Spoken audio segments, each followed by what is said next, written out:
Seorang pemenang adalah sosok yang dikagumi. Betul apa benar? Betul kan? Kita semua adalah orang-orang yang mengagumi pemenang dan seorang pahlawan.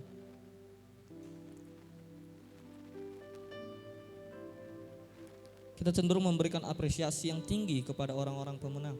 Katakan saja di ajang olahraga, pemenang sepak bola, pemenang tinju, pemenang cabang olahraga yang lainnya. Kita sangat menghargai orang-orang yang demikian. Sekarang pertanyaannya, siapakah manusia yang tidak mendambakan menjadi seorang pemenang? Tidak ada manusia di kolong bumi ini yang gak pengen jadi pemenang. Sekarang saya mau tanya sama kalian. Kalian mau jadi pemenang atau mau jadi pecundang? Yang mau jadi pemenang angkat tangannya. Oke, semua pengen jadi pemenang. Nah, tapi tahukah kita semuanya? Sering sekali dalam kita berjuang untuk menjadi seorang pemenang, kita justru berujung, kita justru berakhir menjadi seorang pecundang. Sangat miris teman-teman. Di tengah perjuangan kita untuk menjadi seorang pemenang, tapi akhirnya kenyataannya kita menjadi seorang pecundang di akhirnya.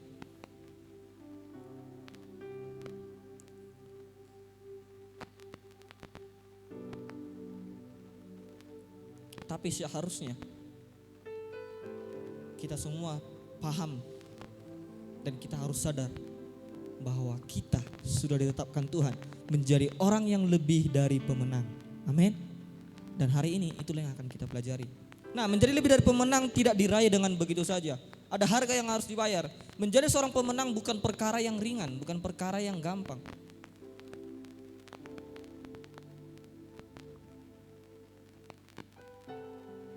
Nah,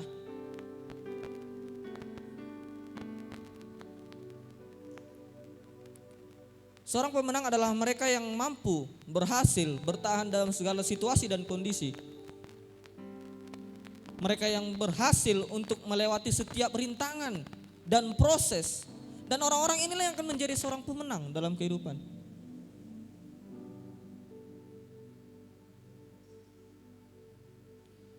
Nah, ketika kita gagal, kita tentu bertanya, sebenarnya apa yang dilakukan oleh orang-orang pemenang sehingga akhirnya mereka dapat meraih kemenangan itu? Apa rahasia di balik itu semua? Dan hari ini kita akan belajar. Nah, pertanyaannya, bagaimana caranya supaya kita menjadi seorang yang lebih daripada pemenang? Tentunya ada begitu banyak cara, tapi hari ini kita akan belajar sedikit aja. Bagaimana caranya supaya kita menjadi orang-orang yang lebih daripada pemenang di dalam Tuhan tentunya. Yang pertama, silakan catat. Orang yang lebih dari pemenang memiliki sukacita yang kekal. Sekali lagi saya ulangi, orang yang lebih daripada pemenang memiliki sukacita yang kekal. Tadi apa? Orang yang adalah pemenang memiliki apa? Memiliki sukacita yang kekal. Kita buka dalam Roma 12 ayatnya yang ke-12. Hari ini dasar kebenaran kita dari Roma 12 ayatnya yang ke-12. Ya, silakan ditampilkan, boleh. Roma 12 ayatnya yang ke-12.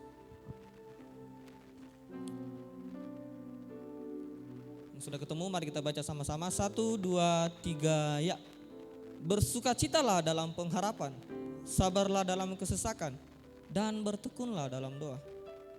Hari ini kita akan belajar 3 hal bagaimana caranya untuk menjadi seorang pemenang. Yang pertama itu adalah bersukacita. Yang kedua adalah sabar. Dan yang ketiga adalah bertekun dalam doa. Kita akan bedah satu-satu. Yang pertama kita akan belajar mengenai bersukacitalah dalam pengharapan. Ini adalah langkah pertama yang kita harus lakukan supaya kita mampu menjadi orang yang lebih daripada pemenang.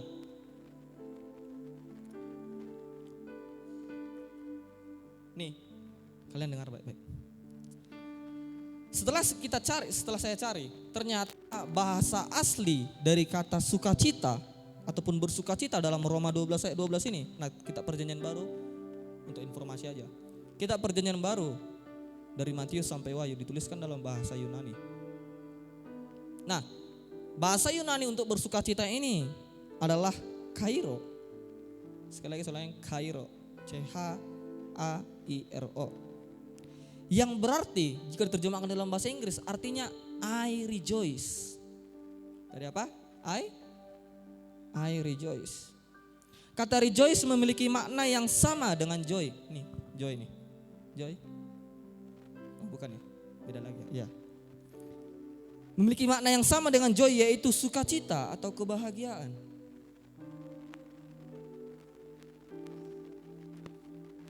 Tapi teman-teman,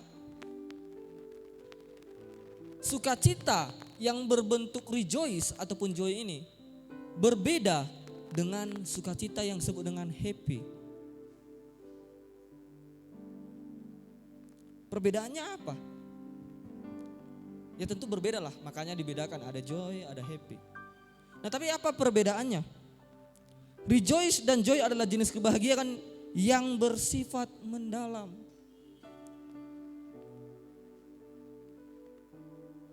Dan tidak mudah hilang atau berubah karena suatu keadaan.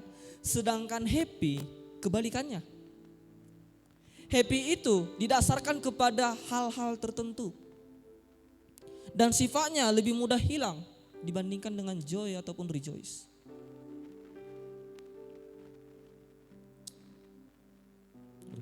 Makanya saya sangat bersyukur nama saya ditaruh Joy. Aduh, ada Joyce. Ternyata rejoice itu dan joy maknanya itu adalah sukacita yang tidak mudah hilang. Adalah sukacita yang sifatnya sangat mendalam. Nah, untuk menjadi seorang yang lebih daripada pemenang, rejoice ini sangat kita butuhkan, teman-teman. Dalam menjalani kehidupan, sukacita manusia lebih cenderung berbentuk happy dan bukan joy. Hal ini membuat sukacita yang dimiliki manusia bergantung pada situasi dan kondisi. Kita jujur-jujur aja ya. Hampir kita semua pasti menggantungkan sukacita kita kepada hal-hal tertentu. Misal engkau juara kelas. Engkau sukacita karena engkau menjadi juara kelas.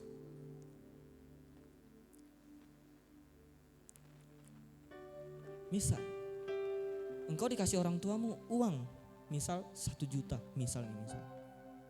Engkau bersukacita karena itu, karena pemberian yang dikasih orang tuamu.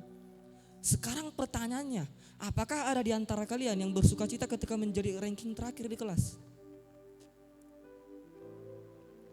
Sekarang pertanyaannya, apakah ada di antara kalian yang mampu bersukacita ketika sedang dalam keadaan yang susah? Tanda petik gak punya uang sama sekali. Bisakah kalian bersukacita?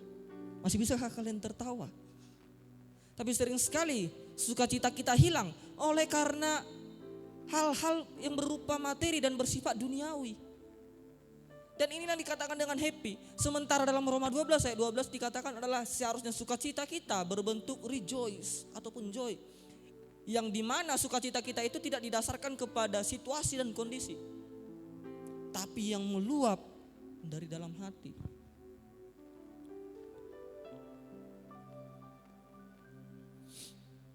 Dalam perjalanan kita untuk menjadi seorang pemenang, cepat atau lambat kita akan menghadapi yang namanya rintangan dan proses.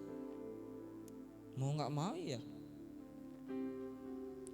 dalam langkahmu untuk menjadi seorang pemenang ada proses yang harus kita lewati. Manusia memiliki kecenderungan memiliki sukacita ketika kondisi dan situasi dalam hidupnya baik-baik aja. Namun ketika situasi dalam kehidupannya yang mulai berubah, baik itu contohnya dipecat dari pekerjaan. Misal kayak tadi, rankingmu di kelas anjlok. Engkau gak punya apa-apa sekarang, sukacitamu mulai hilang, damai sejahteramu mulai dicuri. Nah, jika sukacita kita, teman-teman, didasarkan ataupun dipengaruhi oleh situasi dan kondisi, maka kita untuk menjadi pemenang gak akan mungkin. Bagaimana mungkin kau katakan engkau seorang pemenang? Tapi kita gak memiliki sukacita yang sifatnya kekal. Mengapa saya katakan demikian? Karena faktanya adalah bahwa rintangan, halangan dan hal-hal yang merenggut sukacita akan terus bermunculan. Gak bisa dipungkiri teman-teman. Dalam kehidupan ini pasti ada-ada aja yang akan mencuri sukacita kita. Ada-ada aja. Mungkin temanmu, mungkin sahabatmu, mungkin orang tuamu, mungkin siapapun di sekitarmu bisa aja mencuri sukacitamu dalam waktu sekejap. Tapi kalau sukacita kita didasarkan kepada hal-hal yang demikian, maka sukacita kita akan cepat hilang ataupun cepat lenyap. Lantas apakah tidak ada caranya untuk mengatasi hal ini? Ada. Caranya adalah ubah sukacitamu menjadi berbentuk joy. Di mana sukacitamu tidak didasarkan kepada situasi dan kondisi dalam kehidupanmu. Tapi apa? Sukacita yang kekal itu kita peroleh dengan cara mendasarkan sukacita kita kepada pengharapan yang diberikan oleh Kristus. Kalau kita mendasarkan sukacita kita kepada pengharapan yang di dalam Kristus, maka kita akan selalu bersukacita. Karena apa? Karena pengharapan yang disediakan oleh Kristus tidak pernah mengecewakan. Maka tentu damai sejahtera kita tidak akan pernah hilang. Sukacitamu sekarang didasarkan oleh apa? Materi di dunia ini. Hal-hal duniawi. Apakah sukacita kita sudah didasarkan oleh Tuhan? Ini saya juga cukup kesulitan dalam hal ini.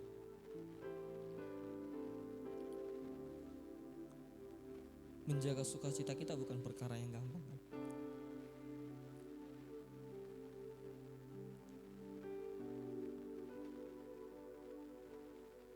Kalian tentu, maka mungkin dari antara kita ada yang bahkan setiap hari gak punya sukacita. Bawaannya pengen marah-marah terus, bertengkar terus. Itu karena sukacita kita gak kita dasarkan kepada Tuhan. Kita dasarkan sukacita kita kepada apa yang kita lihat, kepada apa yang kita rasakan. Sehingga akhirnya sukacita kita menjadi cepat hilang. Karenanya seharusnya kita harus mencintai Tuhan lebih dari apapun, teman-teman. Ketika manusia mencintai Tuhan lebih dari apapun, maka sukacitanya tidak akan pernah hilang. Karena jelas kita mendasarkan sukacita kita kepada Tuhan dan Tuhan tidak pernah mengecewakan. Nah, sekarang kita akan belajar dari salah satu jemaat yang ada dalam Alkitab. Jemaat ini cukup unik, teman-teman. Di tengah-tengah penderitaan yang dialami oleh mereka, di tengah-tengah kesukaran hidup yang dialami mereka, justru dikatakan mereka tetap bersukacita. Merupakan hal yang aneh. 2 Korintus 8 ayat 2, kita buka 2 Korintus 8 ayatnya yang kedua.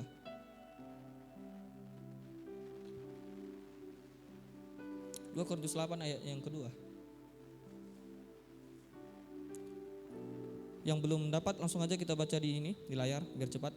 1, 2, 3 ya.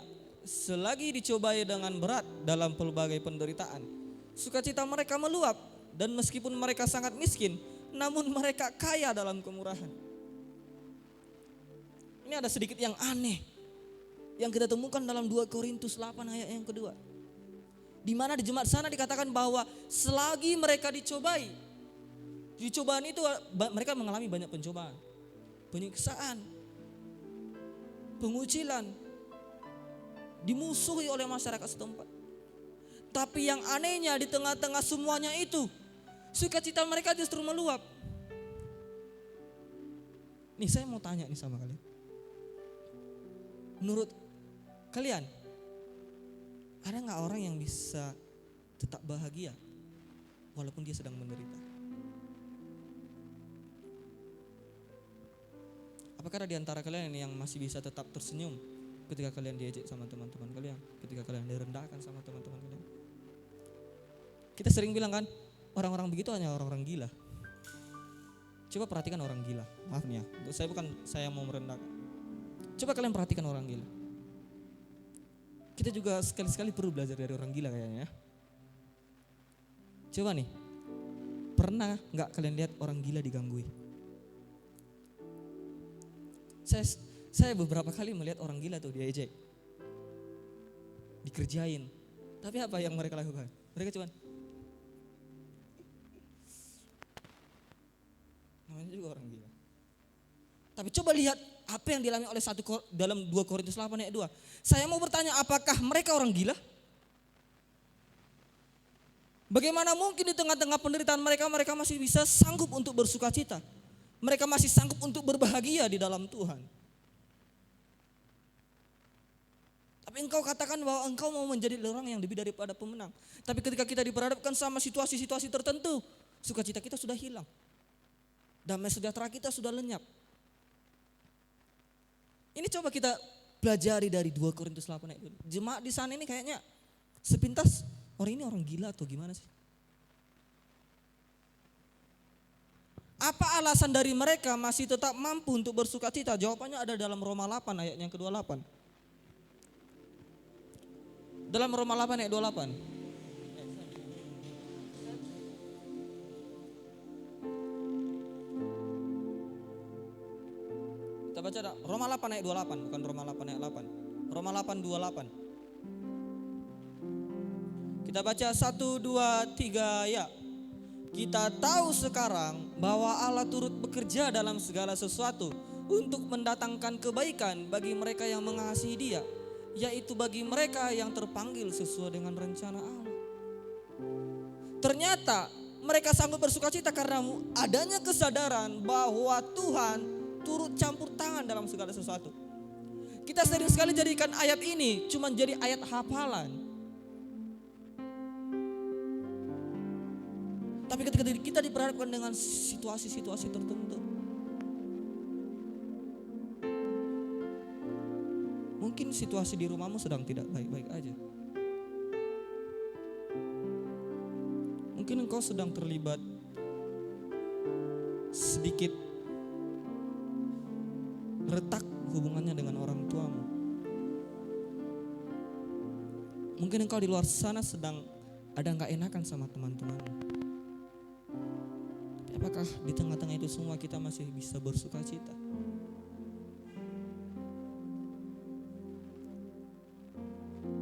Mungkin studimu gak lancar. Mungkin kehidupan keluargamu gak baik-baik aja.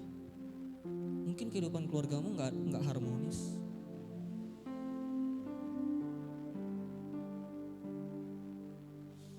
Mungkin situasi ekonomi sedang tidak menguntungkan. Mungkin dalam kehidupanmu sekarang ini engkau sedang direndahkan. Mungkin oleh karena pengikutanmu, pengiringanmu akan Yesus, engkau dikucilkan orang-orang di sekitarmu. Mungkin ada banyak proses yang sedang terjadi dalam kehidupanmu. Tapi apakah kita cukup percaya bahwa semuanya itu diizinkan Tuhan untuk mendatangkan kebaikan? Percayakah kita sama janji Tuhan? Apakah kita cuma jadikan Roma 8 ayat 28 ini hanya sebagai ingatan, kita ingat-ingat, kita hafal mati. Tapi kita gak tahu, begitu kita diperhadapkan sama proses itu, kita langsung bilang, Tuhan kenapa saya harus mengalami ini? Ada begitu banyak protes yang kita lontarkan sama Tuhan.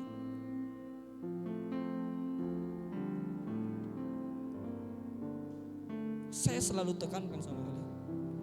Dalam kita menjalani kehidupan ini, gak selamanya perjalanan hidup kita mulus. Gak selamanya teman-teman. Bahkan kita minggu lalu kan sudah belajar bahwa kita sebagai orang Kristen justru harus memikul salib. Ada penderitaan-penderitaan yang harus kita lalui. Tapi apakah sukacita kita akan lenyap? Coba perhatikan yang tadi dalam 2 Korintus. Dalam penderitaan mereka, dalam pelbagai penderitaan mereka, pelbagai artinya sangat banyak. Tapi mereka masih mampu bersukacita di hadapan Tuhan.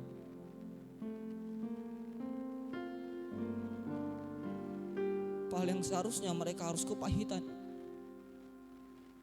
Di tengah penderitaan mereka, mereka harusnya merasakan kesedihan. Mereka harusnya merasakan sepertinya tidak ada harapan lagi. Justru mereka bersukacita. Karena apa? Ya karena mereka tahu bahwa semuanya itu untuk mendatangkan kebaikan bagi mereka. Apakah engkau percaya bahwa proses yang kau alami saat ini dalam kehidupanmu itu semua bisa mendatangkan kebaikan? Mungkin saat ini teman-temanmu sedang mereka-rekakan yang jahat terhadapmu. Mungkin saat ini di luar sana ada banyak orang yang sirik samamu. Ada banyak orang yang gak suka engkau naik. Ada banyak orang yang gak suka engkau berkembang. Mungkin orang tuamu kurang menghargaimu. Mungkin orang tuamu terlalu menyepelekanmu. ada banyak kejadian dalam kehidupan kita ini yang begitu menyakitkan. Tapi percayalah di balik itu semua, Tuhan bawa kita untuk semakin dewasa. Betul? Tuhan bawa engkau untuk next level. Tuhan mau upgrade kita. Dalam setiap kehidupan kita Tuhan mau upgrade kita. Tuhan senantiasa pengen kita supaya menjadi orang yang dewasa rohani, tidak lagi menjadi bayi rohani. Itu sebabnya teman-teman, kita untuk menjadi orang yang lebih daripada pemenang harus mempunyai sukacita yang kekal. Bagaimana caranya mempunyai sukacita yang kekal? Caranya adalah di dalam Tuhan bersukacita. Selain itu, bagaimana caranya supaya kita mampu untuk memiliki sukacita yang kekal? Caranya adalah mengucap syukur. Dalam 1 Tesalonika 5 ayat 18 dikatakan mengucap syukurlah dalam segala hal. Itulah yang dikehendaki oleh Allah. Apakah kita sanggup untuk bersyukur dalam segala situasi kita?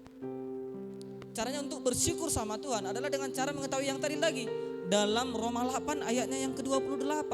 Bahwa Tuhan dalam segala situasi kehidupan kita, Tuhan bekerja untuk mendatangkan kebaikan bagi kita. Karena kita tahu demikian, kita akhirnya bisa mengucap syukur sama Tuhan. Dalam setiap kejadian dalam hidupmu, dalam setiap rintangan yang kau alami dalam hidupmu, engkau tahu bahwa semuanya itu untuk mendatangkan kebaikan bagimu.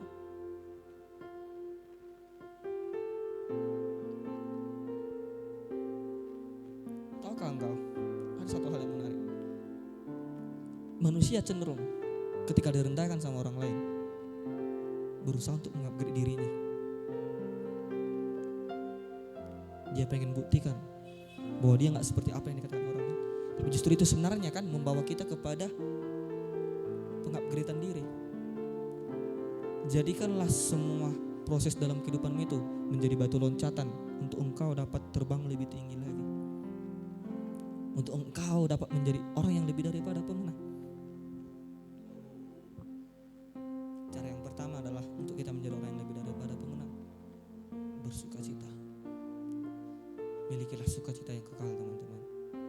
Yang kedua, orang yang lebih daripada pemenang adalah orang yang memiliki kesabaran di segala situasi. Rahasia selanjutnya adalah untuk menjadi orang yang lebih pemenang, kita harus menjadi orang-orang yang sukacita, orang-orang yang sabar. Tadi yang pertama kita harus memiliki sukacita. Sekarang kita dituntut untuk menjadi orang yang sabar. Sekarang pertanyaannya, apakah sabar itu gampang?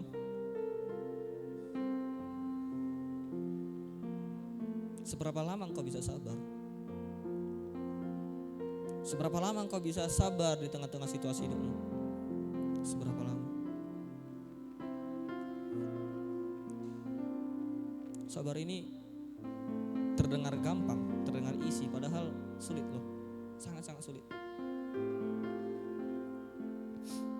Nah, tapi sulit bukan berarti mustahil kan? Di tengah-tengah kesulitan untuk menjaga kesabaran, bukan berarti hal itu merupakan hal yang mustahil untuk dilakukan. Bukan berarti hal itu hal yang mustahil untuk dikerjakan.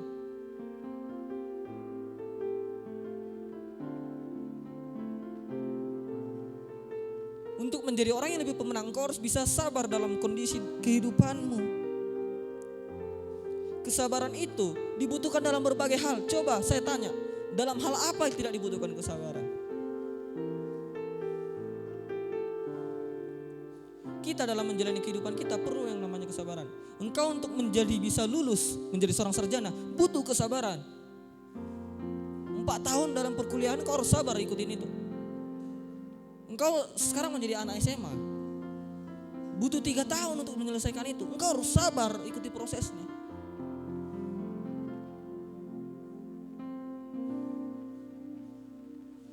Enggak ada sesuatu hal yang tanpa kesabaran, teman-teman. Semua kita harus sabar untuk bisa menjadi orang yang lebih daripada pemenang. Contohnya gimana? Contohnya itu contoh ini, hal yang paling sering kalian perhatikan. Coba lihat seorang petani. Apakah petani yang menanam padi, apakah dia langsung menuainya di hari itu juga? Enggak kan? Dia harus tunggu lama. Dia harus rawat dulu padinya. Kalau engkau menanam sesuatu, engkau harus sabar. Engkau harus rawatnya seperti engkau merawat malika.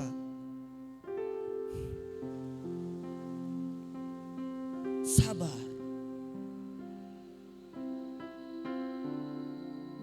Kesabaran dibutuhkan. Petani aja bisa sabar. Nunggu berapa lama sampai padinya panen. Itu yang menunjukkan bahwa kita harus sabar. Demikianlah juga halnya dengan kehidupan setiap kita. Banyak di antara kita yang mengatakan dengan begitu arogannya, saya lebih daripada pemenang. Saya ini adalah orang yang hebat, tapi gak punya kesabaran. Sedikit-sedikit gampang-gampang menyerah. Sedikit-sedikit langsung putus asa. Sedikit-sedikit langsung hilang pengharapan. Tapi katanya orang yang lebih daripada pemenang, tapi gak punya kesabaran dalam menghadapi proses kehidupan. Mana buktinya? Di mana buktinya?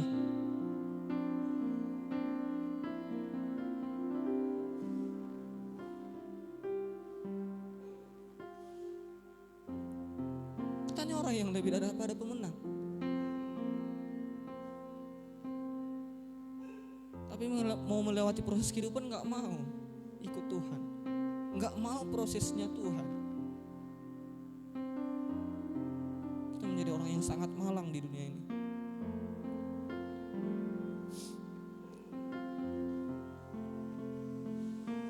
Seharusnya walaupun kita tahu sabar itu gak sulit, gak gampang, tapi harusnya kita harus tetap lakukan. Karena kita percaya bahwa gak ada yang instan di dunia ini. Gak ada yang instan. Saya selalu katakan bahwa walaupun namanya mie instan, tetap gak instan. Engkau harus masak dulu. Engkau tunggu airnya mendidih dulu, baru engkau bisa masak. Baru mie-nya bisa lembek. Gak ada yang instan di dunia ini, teman-teman.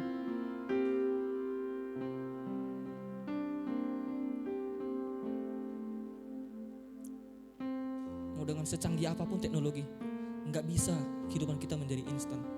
Semuanya tetap punya proses. Proses.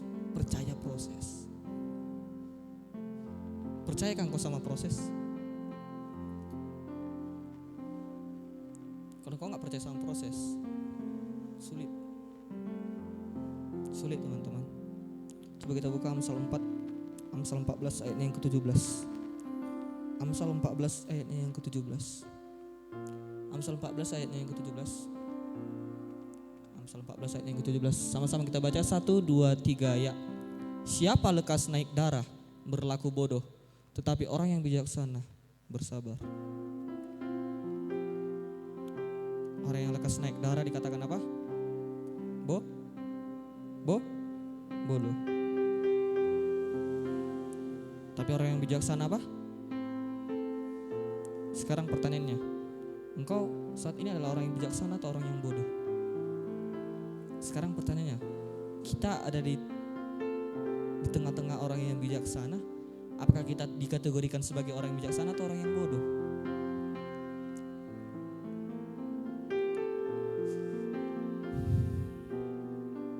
Tahu nggak? Khotbah ini juga menampar saya. Saya juga sangat sulit untuk bersabar. Saya tergolong orang yang gampang emosian, teman-teman. Kenapa sih dikatakan orang yang cepat naik darah berlaku bodoh? Karena gini, akibat tidak mau bersabar, segala hal yang seharusnya kita miliki justru terlepas. Maksudnya gimana? Contoh gini, engkau nih punya teman nih kan. Contoh, engkau berteman sama seseorang. Mungkin kau dengar sesuatu hal. Engkau mendengar sesuatu hal yang gak mengenakan. Mungkin engkau sedang dikambing hitamkan nih, contoh. Atau mungkin adalah masalah-masalah kecil di antara pertemanan kalian. Dan engkau tiba-tiba langsung buru-buru marah, emosi. Naik pitam. Marah sejadi-jadinya. Nih, maksudnya engkau akhirnya mengalami kehilangan sesuatu. Akhirnya gini, ketika engkau sedang marah, engkau marah, keluar kata-kata sesuatu tanpa kau sadari menyinggung temanmu. Akhirnya dia terluka, dia mulai menjauh darimu. Akhirnya rusak pertemanan kalian. Dan engkau akan kehilangan teman satunya. Sering kan kita hadapi kayak gitu? Sering kan? Saya juga cukup menyadari ini, teman-teman. Ketika saya emosi, saya sering melukai orang lain. ternyata kita adalah orang-orang yang bodoh.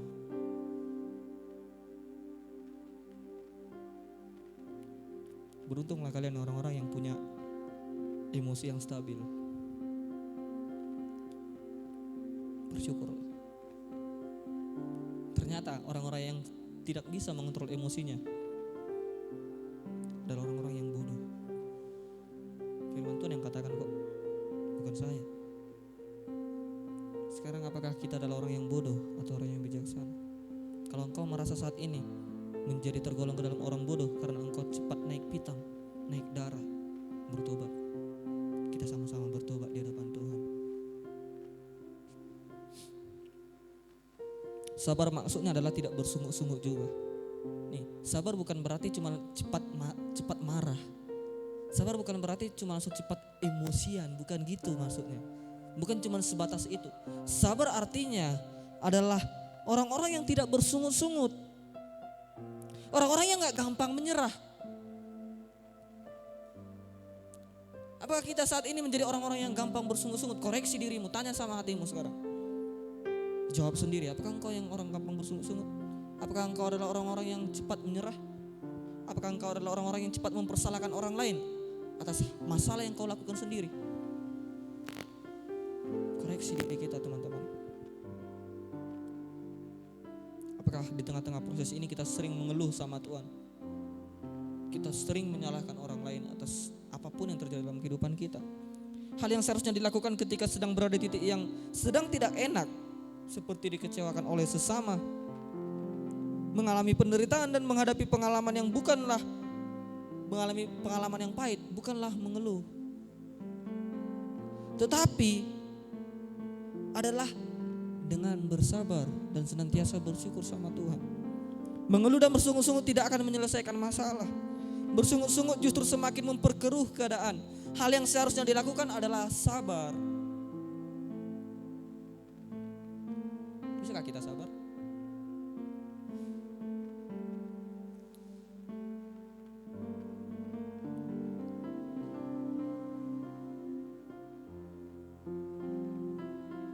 Engkau mungkin baru dikata-katain sedikit, engkau langsung keluar bilang gini, jangan sampai lewat batas kesabaranku ya. Apa itu?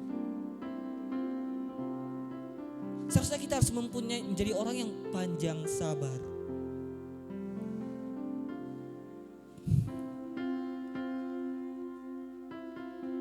Sadar diri engkau ya orang-orang yang gak sabar. Hei, sadar diri. Ngaca.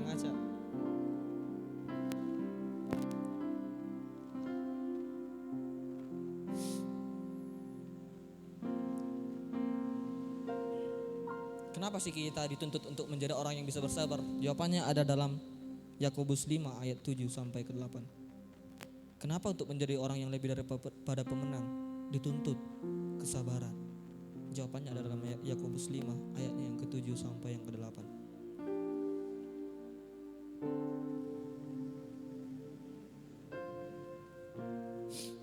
Yakobus 5 ayat 7 sampai yang ke-8.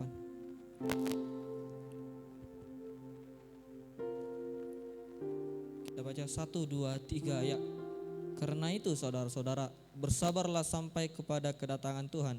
Sesungguhnya petani menantikan hasil yang berharga dari tanahnya, dan ia sabar sampai telah turun hujan musim gugur dan hujan musim semi. Lanjut.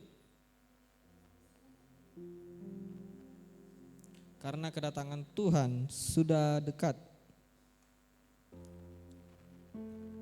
Aduh, kayaknya saya salah tulis. Tolong bantu saya cari yang ini. Berbahagialah orang yang bertahan dalam pencobaan.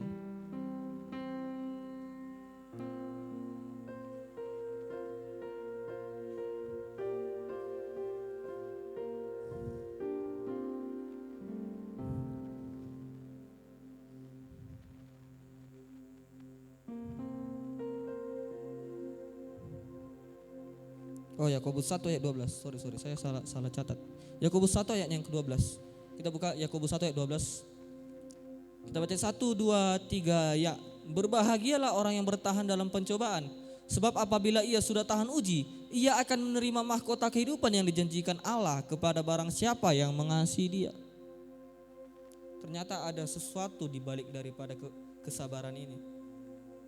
Bukan tanpa maksud Tuhan suruh kita untuk bersabar. Ternyata kalau kita sabar, kita akan menerima mahkota kehidupan yang dijanjikan Allah. Bisakah engkau bersabar? Kan saya mau katakan, jika engkau saat ini sedang direndahkan orang, sabarlah.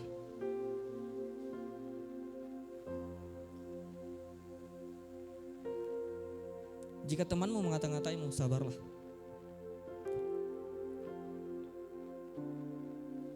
Jika orang lain sedang berusaha untuk menjatuhkanmu, sabarlah. Sabar. Bahkan jika orang tuamu saat ini enggak menghargai jeripayahmu, lagi nana, langsung apalah jeripayahmu untuk orang tua.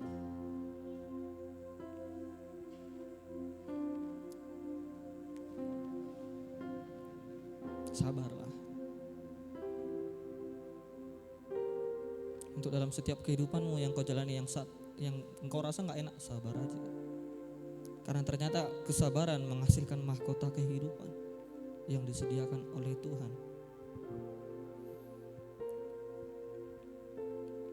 Jika kita bisa menjadi orang yang sabar, maka kita dapat menjadi orang yang lebih daripada pemenang.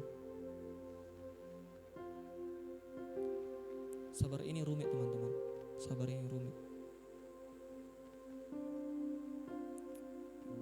Sulit loh menjadi orang yang sabar. Menjadi orang yang sabar artinya adalah orang yang siap direndahkan dan gak mau membalas. Orang yang meski dicaci maki tetap sabar dan gak mau balas. Sering sekali kita perhatikan nih orang-orang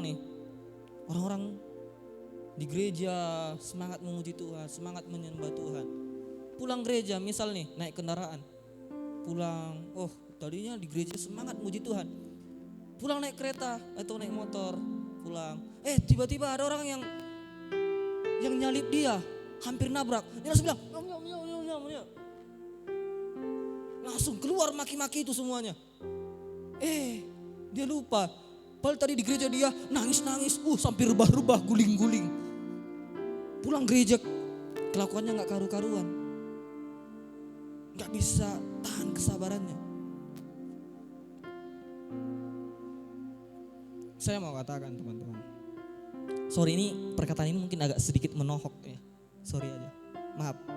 Sama penonton live streaming juga maaf. Saya mau katakan, percuma engkau di sini setiap hari doa nangis-nangis. Engkau bahasa roh sudah seperti malaikat yang kudus sekali. Bahasa roh. Tapi kita gak bisa jaga emosi kita. Percuma. Justru kita seharusnya mempertanyakan itu roh Tuhan atau roh apa? Karena pada dasarnya nih, makanya tadi saya bilang ini sangat menohok. Sorry aja kan. Saya mau bilang apa? Karena Roh Kudus tugasnya adalah untuk memberikan damai sejahtera bagimu. Gak ada gunanya engkau di sini di gereja nangis-nangis setelah engkau keluar dari gereja langsung berantem. Jembak-jembakan engkau di sana, di pasar sana. Gak ada gunanya. Gak ada gunanya engkau di sini teriak-teriak bahasa roh, tapi engkau di sana gak bisa kontrol emosi. Gak ada gunanya. Kita harus tanya, itu roh apa? Karena roh yang berasal daripada Tuhan tugasnya adalah untuk memberikan damai sejahtera bagi setiap kita.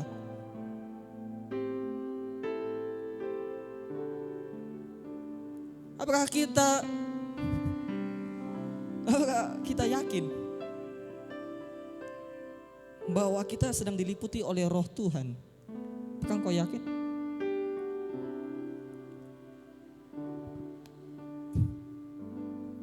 Jangan kita akhirnya jadi batu sandungan bagi orang lain, teman-teman. Jangan.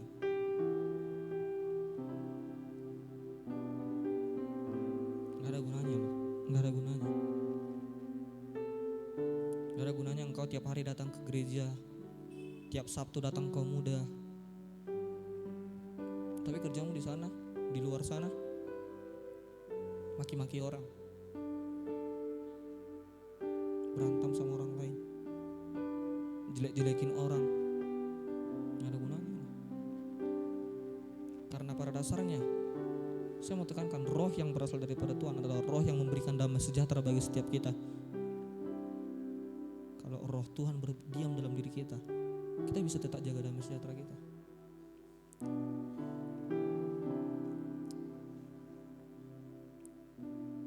Saya sering nyinyirin orang-orang yang seperti ini, jujur aja. Bukan saya gimana-gimana, tapi saya harus nyinyir memang dalam situasi-situasi seperti ini. Katanya anak Tuhan, tapi gak bisa jaga kesabarannya, tapi gak bisa jaga omongannya. Saya juga sering introspeksi diri. Tuhan, apakah benar saya ini bisa layak disebut anaknya Tuhan? Tapi kok kelakuannya saya ini kok gampang emosian ya? Kok gampang melukai hati orang lain ya?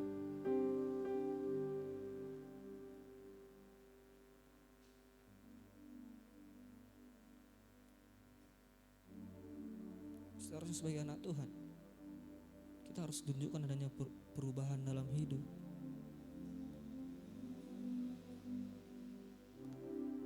Gini loh,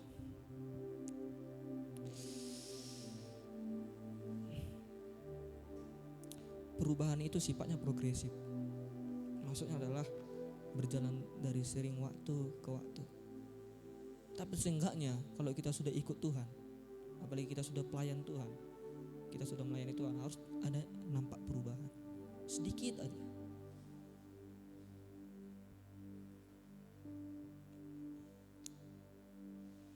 Supaya kita nggak jadi batu sandungan di luar sana.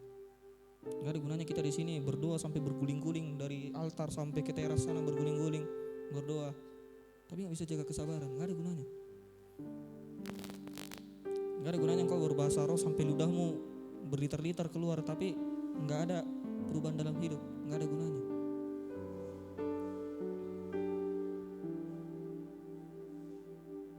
Kita harus tunjukkan buah. Saya bukan bilang orang-orang yang menangis berdoa salah ya. Nanti kalian salah persepsi lagi. Saya harus kembali luruskan. Saya bukannya mau bilang bahasa roh salah, bukan ya, bukan. Tapi harusnya harus ada yang nampak. Harus ada perubahan yang tampak. Jangan cuma kelihatan rohani di luar tapi di dalamnya busuk.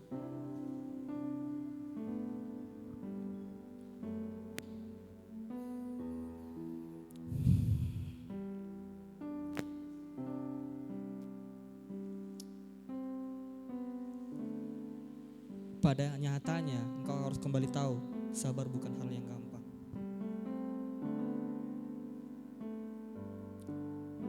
Tapi gini. Apakah engkau tahu nih?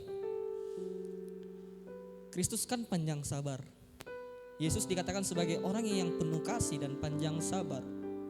Seharusnya kalau kita sebagai anak-anaknya Yesus, anak-anaknya Tuhan, kita harus ikuti teladannya Yesus. Sama seperti Yesus panjang sabar, seharusnya itulah kita juga. Saya juga bukan bilang yang gini ya, bukan saya bilang saya orang yang udah paling sabar sedunia, enggak lah.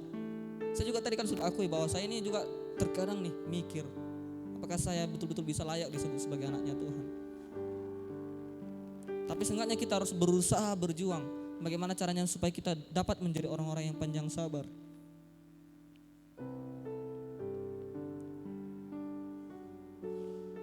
Supaya nampak, kan kita mau menjadi terang dan garam dunia.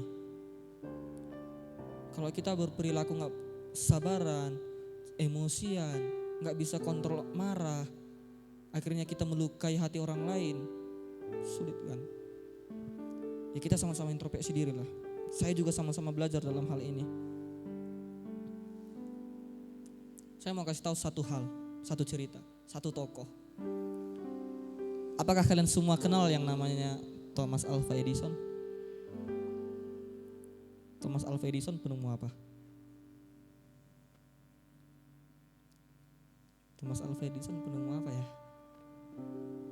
Apa? Bola lampu. Tahu nggak berapa banyak Thomas Alva Edison mengalami kegagalan?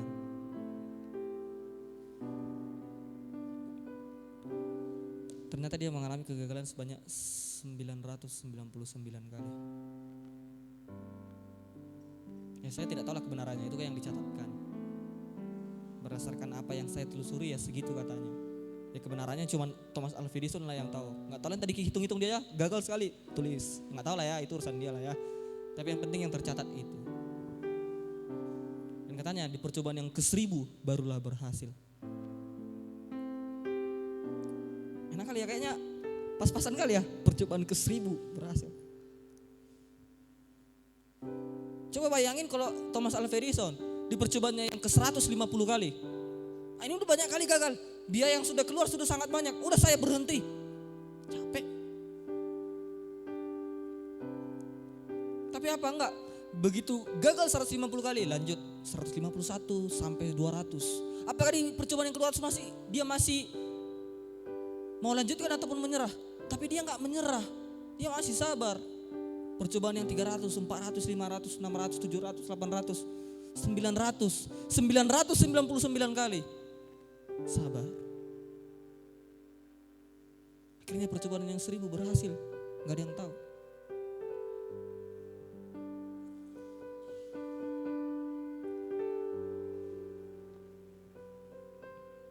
Saya mau berpesan ya anak muda. Mungkin di antara kalian bahkan ada yang sudah sampai masuk ke tahap gak bisa sabar lagi sama dirinya sendiri. Mungkin ada di tahap yang sampai kalian merendahkan diri kalian sendiri. Ada banyak. Jangan sampai kalian seperti itu. Kalian juga harus bisa sabar kepada diri kalian sendiri. Walaupun kalian tahu kalian adalah orang-orang yang gak mampu. Kalian sering gagal dalam kehidupan ini. Kalian dianggap becundang oleh orang lain. Tapi kalian harus tetap sabar. Karena orang sabar akan mendapatkan buahnya. Sama seperti Thomas Alva Edison, akhirnya dia berhasil menciptakan suatu penemuan yang hebat.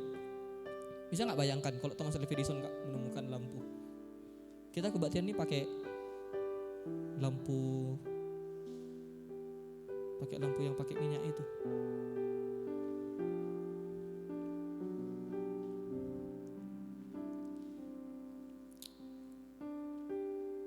Ternyata buah kesabarannya. Dia yang sabar, kita yang nikmati hasilnya. Itulah Thomas Alva Edison. Itulah yang kedua. Jadi apa? Orang yang menjadi lebih penang harus apa? Sekali lagi. Orang yang menjadi lebih penang harus apa? Sabar. Yang terakhir, orang yang lebih daripada pemenang memiliki ketekunan dalam berdoa.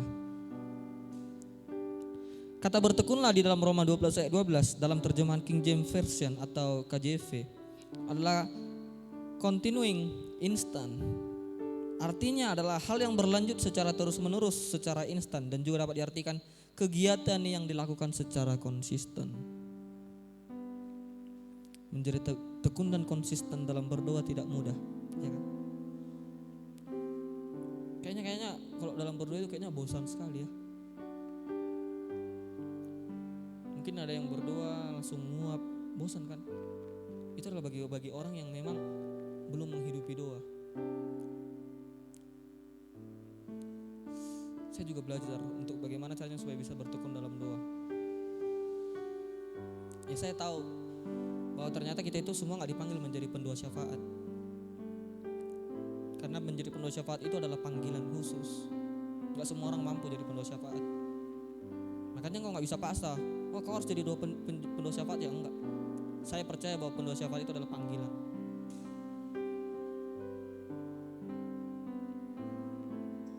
Gini, kita cepat aja bertekun dalam doa. Saya harus potong ini karena waktu udah singkat. Bertekun dalam doa membuat engkau kuat dalam segala sesuatunya. Contoh sederhananya, bukan contoh sederhana, contoh utamanya kita perhatikan dalam diri Yesus. Kita sering ditumbakan. Pagi-pagi benar dia pergi menyendiri untuk berdoa. Ketika baru selesai menyembuhkan orang, dia mengasingkan dirinya, dia berdoa, bersekutu dengan Bapa. Bahkan di Taman Getsemani, sebelum masa puncak dari penderitaan Yesus, dia berdoa di Taman Getsemani. Dia berdoa dengan penuh hancur hati dan penuh dengan ketakutan sampai darahnya berubah. Sampai keringatnya berubah menjadi darah. Ini saya tekankan ya, biar jangan miskom, biar kalian juga ngerti. Yesus takut bukan karena Yesus pengen disalibkan, bukan. Yesus takut bukan gara-gara dia takut menderita. Ini sering salah. Gak pernah Yesus takut sama penderitaan. Karena pada dasarnya sebelum dia turun ke bumi, dia sudah tahu agenda apa yang harus dia jalani. Jauh sebelumnya, di dalam perjanjian lama sudah dinubuatkan ratusan tahun sebelumnya bahwa Yesus akan mati, menderita, dibunuh oleh manusia ciptaannya sendiri. Jadi Yesus gak mungkin takut karena dia sudah tahu ketika dia turun dia akan hadapin itu. Nih, saya mau kasih tahu nih. Ini cuman untuk informasi singkat aja. Melenceng sedikit ya. Yesus takut pada saat di Taman Getsemani adalah karena dia takut ketika dia disalibkan menjadi orang berdosa, dia terpisah dengan Bapa. Jadi yang ditakutkan oleh Yesus adalah keterpisahan dengan Bapa. Yesus gak sanggup untuk berpisah dengan Bapa. Makanya akhirnya di kayu salib dikatakan, Eloi, Eloi lama sabachthani. Allahku, Allahku, mengapa engkau meninggalkan aku? Karena begitu besarnya beban dosa yang harus ditanggung dia. Semua dosa di seluruh dunia ini dipikulkan di punggung Yesus. Berat sekali. Dia yang tidak berdosa, kata Alkitab, dia yang tidak berdosa dijadikan dosa. Supaya engkau dan saya yang seharusnya mati, hidup dalam kebenaran.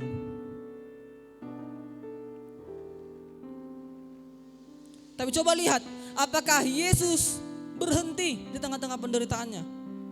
Yesus memikul salib berkilo-kilometer dalam keadaannya yang sudah, tubuhnya sudah dikategorikan rusak loh. Habis dicambuk, itu badannya sudah gak berbentuk lagi. Kalau kata penelitian itu gak mungkin lagi berbentuk lagi. Mungkin tulangnya sudah kelihatan. Pernah gak engkau jatuh sampai kelihatan kayak ada putih-putih? Pernah lihat kayak itu gak? Itu aja kita udah kayak gini. Itu belum tulang lagi ya. Mungkin Yesus dicambuk, dagingnya keluar, mungkin tulangnya sudah nampak. Tapi tahu gak, di tengah-tengah penderitaan yang begitu besar, luka-luka banyak, ini masih harus memikul salib sampai ke Golgota. Tapi walaupun akhirnya dia gak sanggup, karena dia pada saat itu ada dalam tubuh manusia, tubuh fisik. Digantikan oleh Simon dari Kirene. Tapi tahu gak, Yesus gak menyerah. Yesus dikatakan dalam Taman Getsemani, aku bisa saja memanggil pasukan malaikat. Bisa aja, orang dia Allah kok, bisa aja. Tapi apa yang memampukan Yesus untuk tetap bertahan di tengah-tengah penderitaannya? Doa.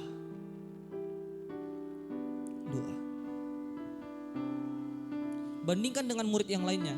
Ketika di Taman Getsemani, murid lainnya tertidur. Sampai dikatakan Yesus, tidak sanggupkah engkau berjaga-jaga dengan aku barang 1 jam saja? Tapi mereka tertidur. 2-3 kali Yesus bangunin mereka, tapi mereka tetap tertidur. Apa yang terjadi? Ketika Yesus disalibkan, mereka juga ikut menyangkal Yesus. Petrus menyangkal Yesus 3 kali. Murid-muridnya gak kelihatan sama sekali tadi mana. Itu karena mereka gak bertekun dalam doa. Mereka akhirnya gak kuat menghadapi pencobaan itu. Padahal Yesus sanggup. Petrus memang sudah dikatakan oleh Yesus bahwa dia akan menyangkal 3 kali sampai ayam berkokok. Tapi saya yakin dan percaya kalau seandainya Petrus di Taman Getsemani ketika berdoa bersama-sama dengan Yesus, dia tidak tertidur dan sungguh-sungguh berdoa sama Tuhan, saya yakin dia tidak akan jatuh dalam pencobaan dan dia tidak akan menyangkal Yesus. Tapi sayangnya dia tertidur. Kita juga harus bangkitkan doa kita, teman-teman.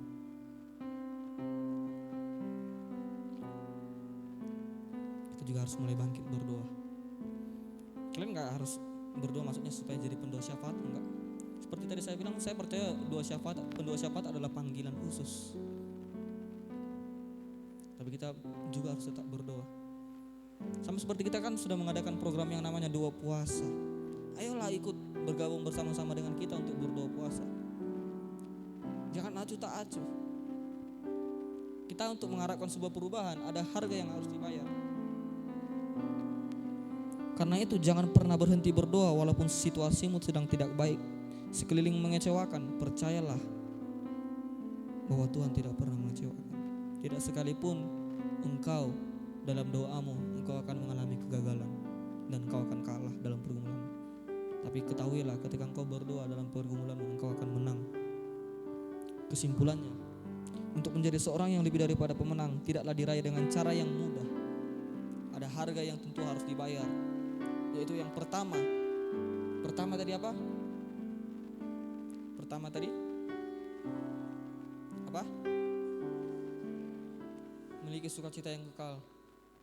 Yang kedua, bersabar dalam segala situasi dan kondisi. Yang ketiga, bertekun dalam doa. Kalau kita sanggup melakukan ini, percayalah engkau akan menjadi orang-orang yang lebih daripada pemenang. Amin. Siap untuk menjadi orang yang lebih daripada pemenang? Siap untuk menjadi orang-orang pemenang? Maka kerjakanlah yang 3 hal ini. Amin. Untuk kebenaran firman Tuhan, mari kita bangkit berdiri.